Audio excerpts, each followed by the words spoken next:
This week on Sailing Sweet Ruka, we're in the southernmost U.S. territory, which makes for a great opportunity to get things shipped in and start working on some boat projects. And you know the saying, work hard, play hard. Join us, Kate, Curtis, and Roxy the dog, as we show you what life is like for us in Pago Pago, American Samoa.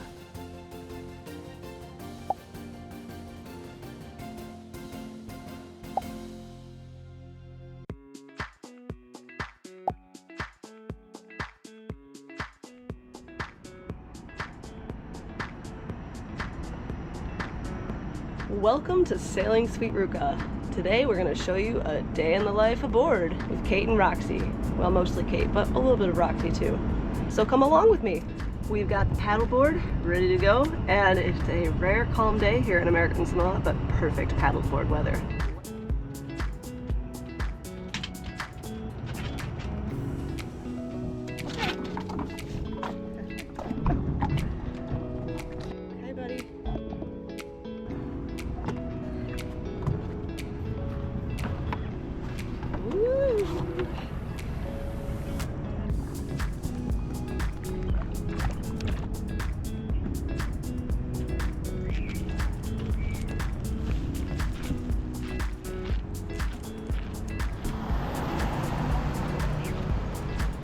We're just going to walk to this little park here in Pago Pago and not go too much farther because of the amount of stray dogs, most of which have various diseases or skin issues or that kind of thing. So it's really not something, even though Roxy's vaccinated and has all her protections, it's just not worth the risk, especially at her old age of 14. So here we are in the first little park. And right out there is Sweet Ruka. I think today is the clearest I've ever seen the water. It's usually been pretty windy so far, and even on the lighter air days, it hasn't been this clear of water. You can see right down to the bottom right here.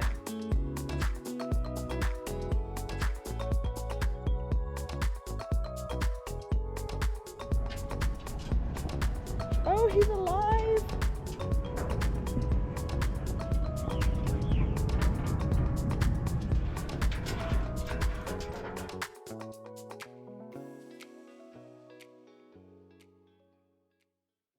Okay guys, I took Roxy back in because I'm leaving the marina.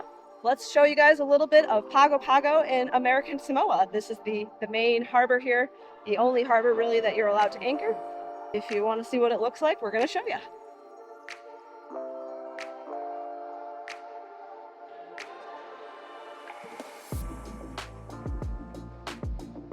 So far, I want to point out that it is election year, and we see every little village that we go to has these different colors painted on all of the poles or trees as you go through the village. So I'm guessing that it's the colors of each village. Hopefully we get to talk to some locals at some point and learn more specifically, but for now, this is just what I'm observing. I just had to show you guys, this is my favorite sign. I think this guy looks pretty confident. What do you think? Something you can also be on the lookout for are the different colored buses. Each bus is like individually owned and designed. They all have different paintings, different sayings, and they just look cool.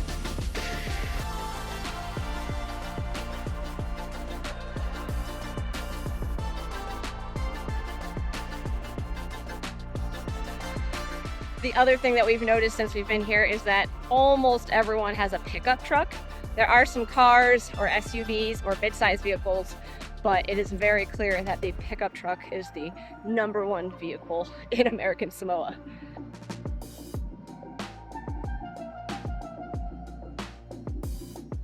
What is Curtis doing, you ask? Well, I'm out here by myself. He is doing a little bit of computer work, consulting work, and boat work. So we're dividing and conquering today as he is coming across a new project, and hopefully it will work out, and I'm excited for him. But it is a little bit weird to be out on my own, but kind of fun at the same time, something different.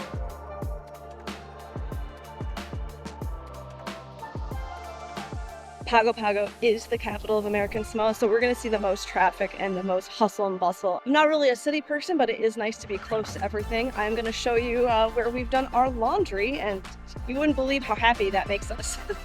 Oh, and it's about a 20-minute walk, so would say that's reasonable. Although sometimes on a hot day, seems pretty far.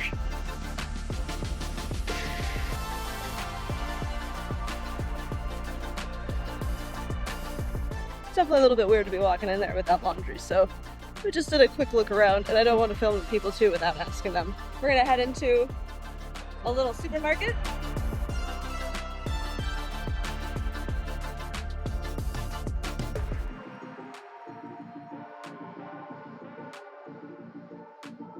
I've never seen so many flavors of Spam in my whole life, but it looks delicious.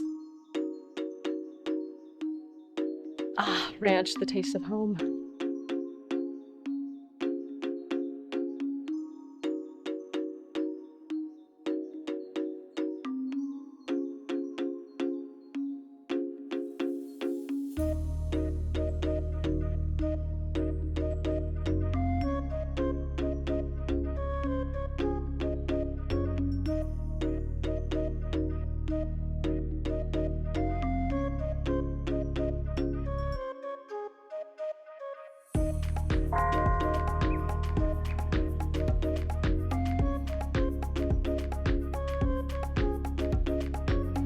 Where we're headed to next is the famous tuna canning factory. It's the main industry here on the island, is what we hear. So I'm gonna go kind of show you guys that real quick. The rumors are true. There is a tuna canning factory here, and sometimes the smell from the factory does loft over into the harbor, and you can smell it from the boat. Sometimes it's faint, sometimes it's very strong, but it usually only lasts a few minutes and then goes away. Sometimes we don't smell it for days, but honestly, it hasn't bothered me too much. However, some people that have a strong aversion to strong smells might not enjoy it so much.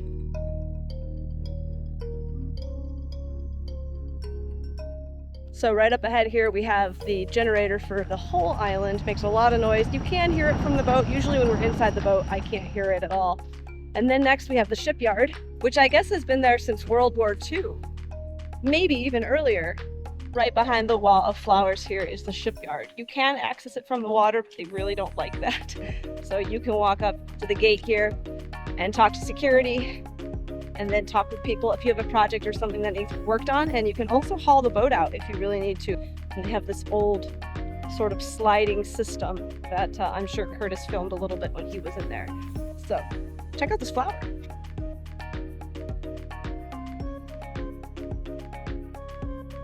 Man, I can't imagine working at that gas station with the smell of tuna every day. Brave.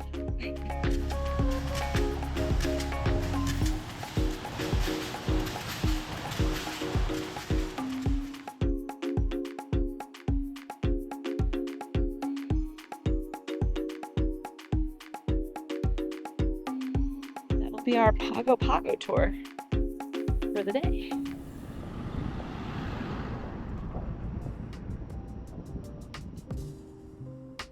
Here's a summary of some of the boat projects we've been up to. If there are any tech talks or specifics you would like to know more about, let us know in the comments.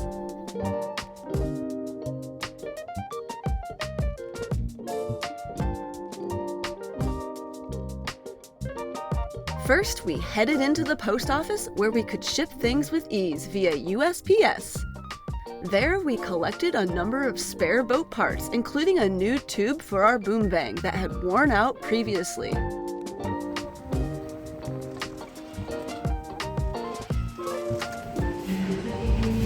Okay, so we got our tube here from our friends back in Chicago, and now our next step after getting it from the post office, we gotta head over here to the customs guy, which will, I think, inspect it. So let's go on to the next step here.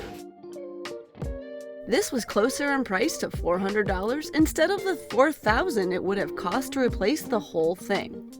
We found a commercial air tube company that was willing to cut a small portion and ship it to us here in American Samoa from Chicago. There you go. There is our new boom bang tube. Yeah, so it has this blue coating on it. But we can always repaint this if we want, but it'll say made in Mexico.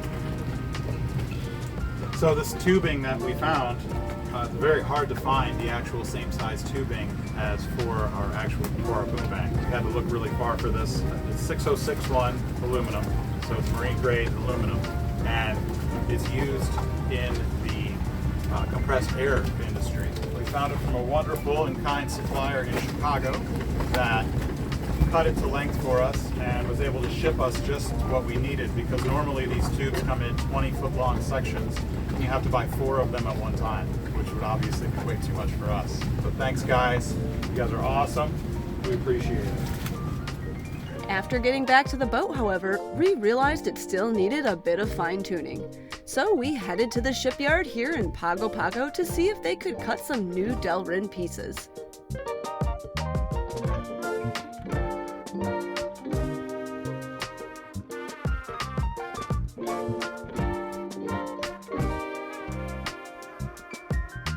Alright, well we're here at the Ronald Reagan shipyard and we are working on our boom bang.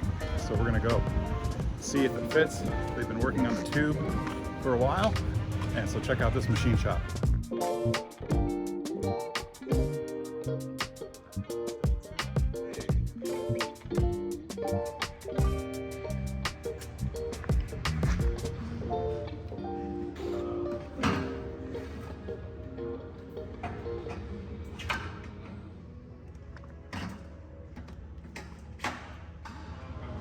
Yeah, perfect. Can I film you making that? Oh, I could be Hollywood. Hollywood. See, wait, yeah, Hollywood. So you guys can see this is the part from inside of our boom bang, and you guys can see the wear on it. And that's from sliding back and forth in the aluminum tube in lots and lots of waves. And just, I think over time, years and years, it's finally wore out. So we're making a new one right here out of this Delrin that they have. So should be good. They were nice enough to let Curtis film a lot of the old machinery from the World War II era while they were working.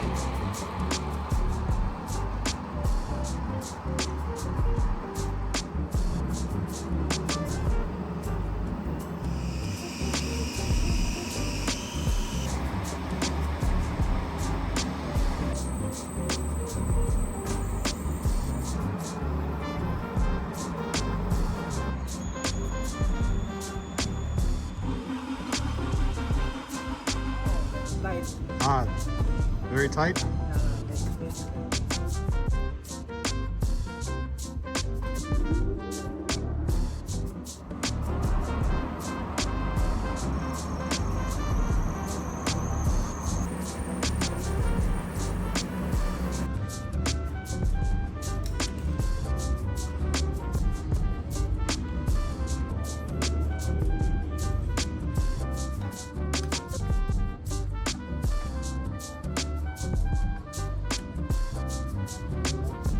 Very good.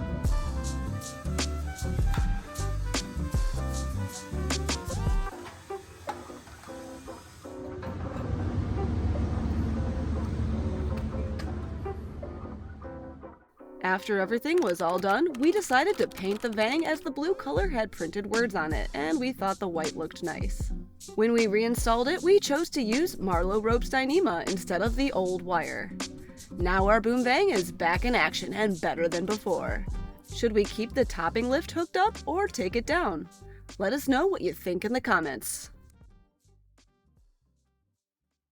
After working on the boom vang, we decided to rebed a few of our stanchions. Not exactly one of our favorite jobs, as it requires headliners to come down and sticky goop to deal with. This inspired me to do some deep cleaning, cabin by cabin, which was certainly a workout moving things in and out of compartments and then cleaning every crevice I could reach. Then it was back outside where the waterline was starting to grow a bit of a beard, so I gave her a shave and she's looking a lot better. A lot of the growth should polish off once we get sailing again. A new zinc was put on outside the propeller, and then I went to work on a few dinghy leaks. Our dinghy has been a champ throughout its entire life with us, but it's starting to be on its last legs. There's no bus or taxi from Sweet Ruka to land, so keeping the dinghy in tip-top shape so we can run errands and explore is of utmost importance. However, everything has an expiration date. What's the longest your dinghy has lasted? Let us know down in the comments.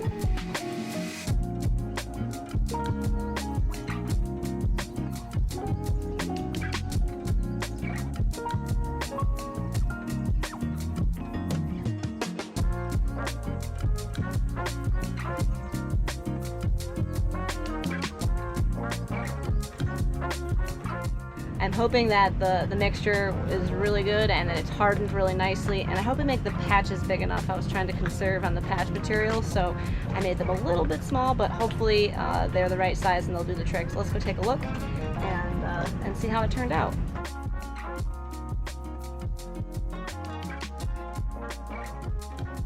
Okay, well, as you guys can see, it's certainly not a beautiful job, but the gloves that we have were extra large for Curtis's hands. Anytime I was trying to work with the glue, the gloves were just too big and I couldn't even hold on to the little pieces of Hypalon. So I ended up just using my bare fingers to try to stick them on, and I think it turned out okay. I think the glue is still a little gummy, so hopefully in the sunlight and with a little more time it'll harden. It's not hardening as quickly as I would like, but hopefully it will still get all the way hard and create a nice seal. But yeah, not beautiful, but we're not here to look gorgeous. We want that functionality of a nice solid dinghy as we get into shore. Alright guys, well, there's a boat behind us with another couple, and we're gonna go try and see if we can find a waterfall today. It is a gorgeous day, the sun is out, and we are looking forward to doing a little bit of exploring. Let's go!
It's time for me to head back to Sweet Ruka, but before I do, I just want to say a special thank you to our patrons. We really can't do this YouTube channel and keep sailing around without you guys. We only planned for 3 years, and it's year 5 thanks to the pandemic and also that collision that we had in the middle of the Atlantic Ocean. So it really means a lot to us. If you want to support us, go ahead and click subscribe, follow, and share our content, and we hope to see you next week. All right, bye-bye for now.